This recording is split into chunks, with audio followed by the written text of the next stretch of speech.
Hi, this is Professor Fernandez, and in this video we are going to work on the second module of Lesson 7. We are going to talk a lot about the gradient vector. So this is actually a topic we already saw in the previous module. I mentioned it in the video for Module 1 in the context of finding the equation of a tangent plane to a surface. So I've drawn up here the pictures that we were using in that video to figure out the equation for the tangent plane, the plane in red here. And remember that we got to a point where, well, so initially we started with thinking of the surface as being the level curve of some three-variable function, capital F. And then we did a lot of work, and we got to the point where we finally figured out that the normal vector to this tangent plane had a really interesting expression. It was the vector of partial derivatives of the function f. And that certainly plays, the normal vector to a tangent plane certainly plays a crucial role in helping us write down the equation of the tangent plane. So already this vector had significance. And the point of this lesson is to explore some of the additional significance of this vector, because this vector has a very special name. So I'll go straight to the definition down here. Let's see what it says. Suppose f is a function with domain D in R3. The gradient of f is the vector that we were just talking about. One tiny thing that's changed here is I changed capital F to little f, so that now we're focusing on studying the gradient vector outside of the context of normal vectors to tangent planes. Okay, so here's the expression of the gradient vector that we came upon in the previous lesson. Over here I've just written it in terms of the standard unit vectors. And then the new thing really in this definition, other than the terminology gradients, is this notation here. So this is upside down triangles called nabla, and when we put the vector symbol over it, it is to remind us that this object is a vector. Right? Again, you can see that by the vector notation here, and also by the fact that it is a sum of multiples of vectors. So it is a vector. Actually, it is a vector field, and that's a concept we'll talk about later on in the last unit in the course. I'll just mention very quickly what that means is that if you give me a point, x, y, z, I can then calculate the vector, which is the gradient vector at that point. Give me a different point, I calculate a different vector. Give me a different point, I calculate a different vector. I plot all of this, and that is, long story short, what a vector field is. A bunch of vectors with a specific rule for calculating them at every different point in R2 or R3. Okay, but we don't need all of that right now. What I want to do in this video is explore some of the basic properties of the gradient vector, and then also do some examples to get you comfortable calculating it and working with it. Okay, so I'm going to go down here, and to set up this first basic property of the gradient vector, I will return to, again, the tangent plane origins of this for us. So here was the plane, tangent plane P. We had this normal vector, which now we can just write very succinctly as gradient of the function capital F. And again, remember our surface, we were thinking in the previous module as being the surface generated as a level curve of the function capital F. Great, so what we basically saw in module 1 is that, as we can see from this picture, the gradient of the function capital F is orthogonal to the surface, which for us is the level curve k of function f, at point P. Okay. That's exactly what this picture says. If you go to point P, which is on the surface S, which is generated by that level curve, and point P is also on the tangent plane, then what you see is that the normal vector to that tangent plane, which is also at that point P, which is also the normal vector to the surface, because P is a tangent plane. So the normal vector to that surface, gradient of f, is normal to the surface. In other words, perpendicular to S, which is generated as this level curve. So the normal vector is perpendicular to this level curve at this point P. All right, so the reason I'm going very slowly to review that is because this is the picture when f is a 3-variable function and we are dealing with the level curve of a 3-variable function. If I draw this picture now for f a 2-variable function and I'm dealing with the level curve of a 2-variable function, well, this is not a surface, this is a curve, because if I think about this, I have a function of x and y and I'm setting it equal to a number. So, if you could think of this as solving for y as a function of x, if you can do that, or just, an implicit function of x, maybe like x squared plus y squared equals 1, right? That's a circle. So the point is that in the 3-variable case, S here is a surface.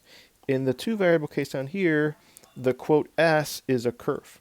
So we have some curve here, and this is the plot generated by this level curve, as usual, when we've talked about contour plots, for example. And everything we just set up here just trickles down to this 2-dimensional context.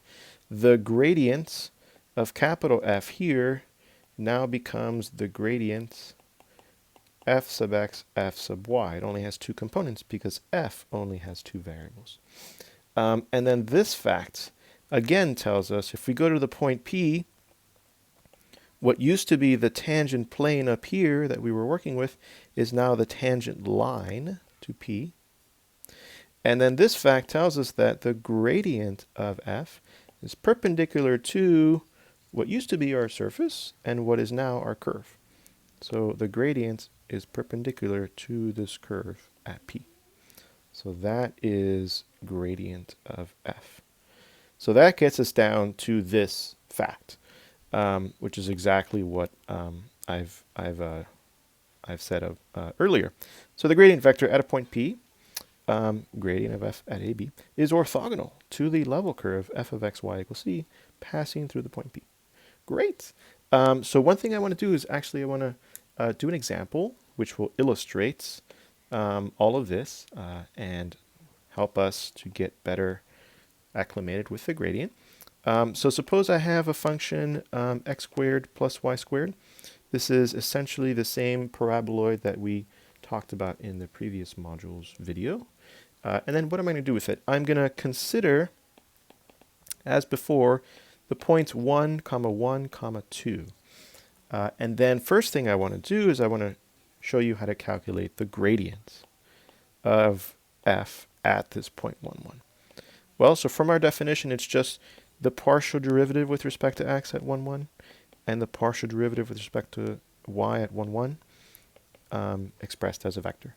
So I'm going to have to calculate, let me leave myself a little bit of room here. I'm going to have to calculate fx and fy. So if I go back to the function, I'm differentiating with respect to x, I just get 2x. And then I'm differentiating with respect to y, I just get 2y. And then I can write down my gradient vector at the point 1, 1. So if I plug in x equals 1, y equals 1 here, I get 2. Plug in x is 1, y is 1 over here, I also get 2. So that's my gradient vector at the point 1, 1. So again, calculating the gradient vector itself is really just calculating a bunch of partial derivatives, putting them into a vector as components, and then if you're doing it at a specific point, calculating the gradient at a specific point, then you evaluate those partial derivatives at that point. So that is a quick little example of the gradient vector. And then now what I want to do is I want to show you the orthogonality property that we just talked about. So, for example, suppose we look at the level curve f of x, y equals 1. So that is the level curve x squared plus y squared equals 1. Because again, f of x, y is x squared plus y squared. So if I go to my plane and I draw that level curve, it is a unit circle centered at 0, 0. And then if I go to the point that I just calculated on the gradient at, I go to x equals 1, y equals 1. Well, actually, I don't want to do that because that point won't be on the curve. So let me do something else. Let me change the level curve so I don't have to go back and recalculate the gradient. So let's change the level curve. So let's look at the level curve. F of xy equals 2. Then we'll have the circle of radius square root of 2. So that is not too much of a change. It's still a circle, it's centered at 0, 0. Radius here is square root of 2. But now I have the benefit that I can go to the points x equals 1, y equals 1. That's, over here somewhere, right there. And that is on this circle because 1 squared plus 1 squared is 2. Check. So if I go to that point, then this property up here kicks in. I'm looking at a level curve that passes through the point 1, 1, right? That's what I verified over here. And the gradient of f at 1, 1, which is this, is therefore orthogonal to that level curve. So this is the vector that I got in 2, 2. And I'm going to draw it here, but then I'm going to actually show you through the applet, the 3D applet, that this is in fact orthogonal, because you might not believe me if I just draw it here. But in fact, if I go ahead and I start at this point 1, 1, and then I go 2 units to the right, 2 units up, so I'm going to go 2 units to the right, 2 units up, I get a vector that looks like that. And again, if you believe my not too bad drawing, gotta give me some credit. This more or less looks like a vector that is orthogonal to that point P. So let me show you now using the technology so we can pan around and look at this real quick. So I'm going to switch over there and turn on my little touchpad. So this is the function, and this is z equals x squared plus y squared. So it's a paraboloid, and I'm going to zoom in here just again so we can kind of pan around and get used to it. So this is a paraboloid that we've seen before in the previous module. And then I'm going to go over here and turn on this point, which is the point that actually I have to turn it off first and then turn it back on. Great. So there is the point, 1, 1, 2. And I'm going to pan around so you can see that it really is kind of 2 units up in the z-axis. There we go. And then, 1 unit forward in the x and y axes. Great. And then what I'm going to do now is I'm going to create a contour plot for this paraboloid. And then I am going to plot the vector 2, 2 on that contour plot. So I've already kind of put it in here. So first thing I'll do is I'll go over here and create a contour plot. Step size 1 looks good. So there is the plot. Notice that it has left the red point for me, right? So this is the point with x equals 1, y equals 1. This is the point we had calculated the gradient at already. And we got a vector that was 2, 2. So I'm going to turn on this vector over here, and then, oops, we would have seen a very nice picture. So I'm going to go ahead and redo this. Great. And then I'm going to turn on the point. There we go. There's the red dot, and then the vector. There it is. So insofar as you believe the technology over your instructor, you can see clearly, quote unquote, that this is a vector that is perpendicular, orthogonal, to this curve. You can see that this red curve that passes through the red point P, is the circle that we had drawn, x squared plus y squared equals 2. So you see the orthogonality here. So now what I'm going to do is, while I'm here, I'm going to show you this vector field nature, because of the gradient. Because we could have gone back to our function and looked at not the point 1, 1, 2, which we just did. We could have looked at another point. And we could have done the whole process all over again. Calculate the gradient and plotted that and seen that it was perpendicular, orthogonal to the level curve that passes through that point. And this is true for every point. That's the fact that we discussed earlier in this video. So what I'm going to do to illustrate that for you is, first thing I'll do is I'm going to plot here the contour plot. Great. And then I'm going to add in here a vector field. So again, this is not something that we are going to talk about until much later in the course, but I will explain in a minute how this is showing us the orthogonality of the gradient vector. Okay, so what's going on here? I have plotted the vector field, or I have plotted the gradient vector without substituting a point. Remember that our gradient vector was the vector 2x, comma 2y. And I'm plotting it in the plane, so I'm leaving the z component to be 0. And then, this stuff I've done down here, I've told this applet, I just want to look at it in 2D, and I don't actually want to make plot the vectors in their actual length. So what I've plotted here is actually the gradient vector normalized. In other words, I've divided it by its norm, so that these are all unit vectors. They have length 1. And then they're all in blue.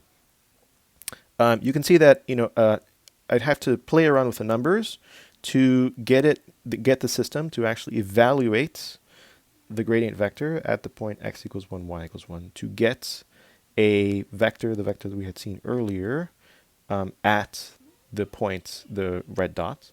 But the point of me doing this is you can see that each one of these vectors is a gradient vector calculated at the point where the initial point of the vector is.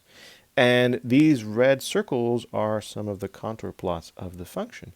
And you can see in here, where the system is still plotting contour plots, that all of these vectors are indeed orthogonal to all of these contour plots. And if we plotted more contour plots and these circles got bigger and bigger, it's fairly easy to convince yourself that still all of these vectors are orthogonal to these contour plots. So again, this is an illustration of the fact that we had discussed up here, which is that the gradient vector is orthogonal to the level curve over here. This is the fact we're discussing. And it's true in general, right? It doesn't matter which level curve you choose, and it doesn't matter which points you look at on that level curve. So that's a nice general fact. Okay, great. So now let's talk about example 7.3 to give you one last little bit of a takeaway from gradients, and then to again give you another example of how to calculate them. All right, so consider the function. Now this is a 3-variable function. First, let's calculate the gradient. So we're going to calculate gradient of f. So again, that is the vector of partial derivatives. So I'm going to go off on the side here and calculate the partial derivatives. Fx, I ignore y and z. They're constant, and I just differentiate with respect to x. So I get 2x over 4. That's x over 2. And then fy, I go back and I ignore x and y, so I don't care about that. Sorry, x and z, I don't care about that and that. So I just get 2y. And then fz, I go back and I ignore x and y, so I'm just differentiating that. I get 2z over 9, so that's, oh well, I'll leave it that way. Okay, so those are my partial derivatives, and then I put that into my vector form, and that is my gradient. And I'm going to just specify here that this is at any point x, y, z.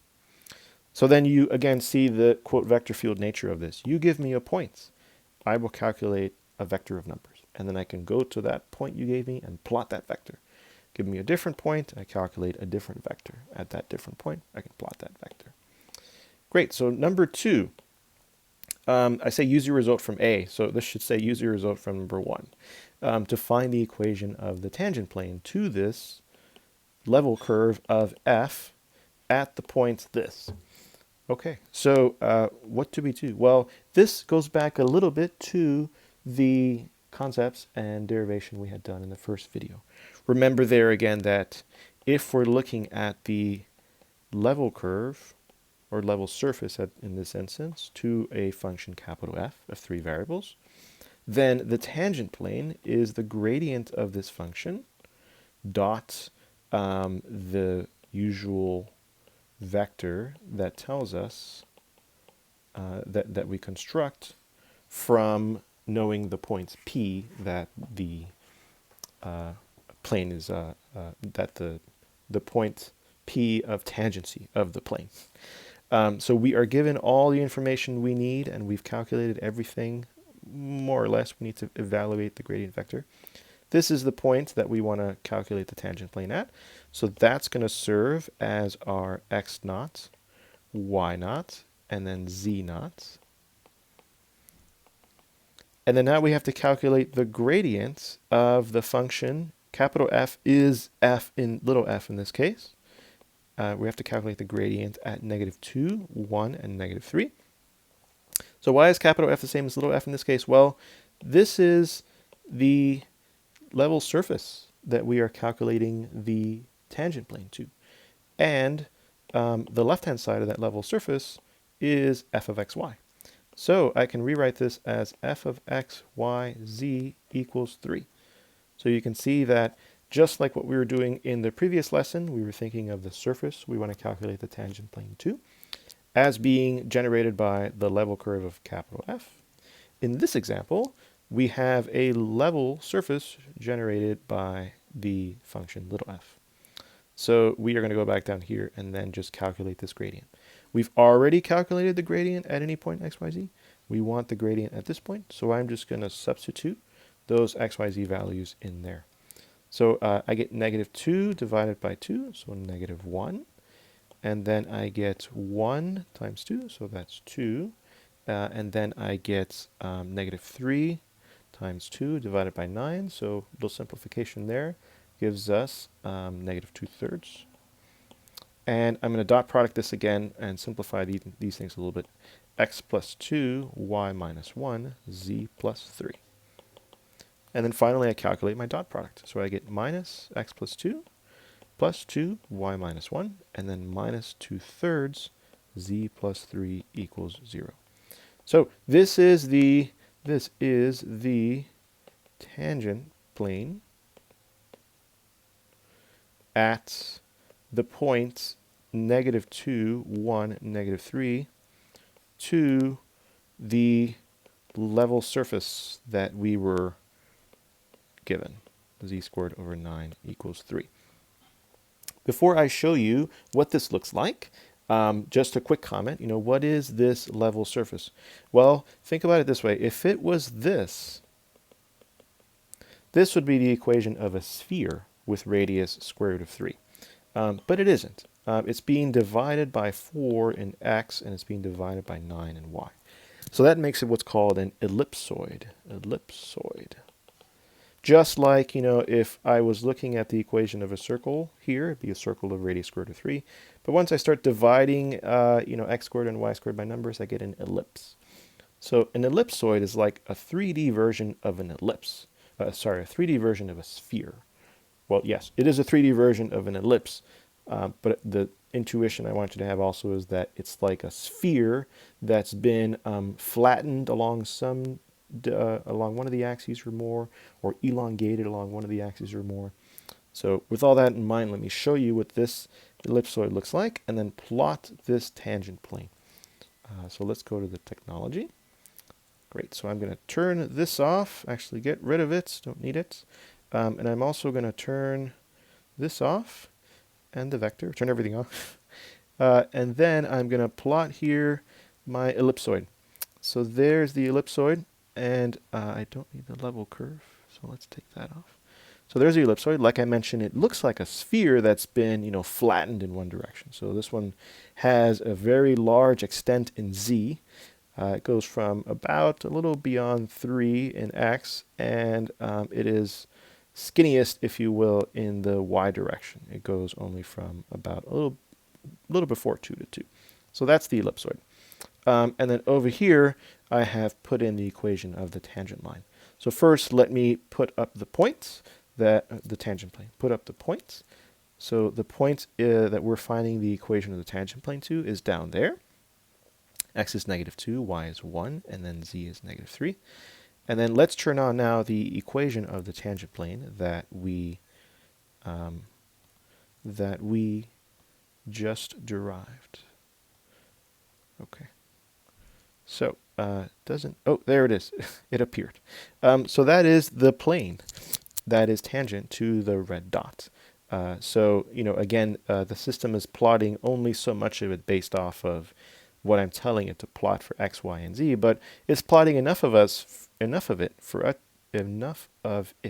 us to see that it is in fact tangent at that red point.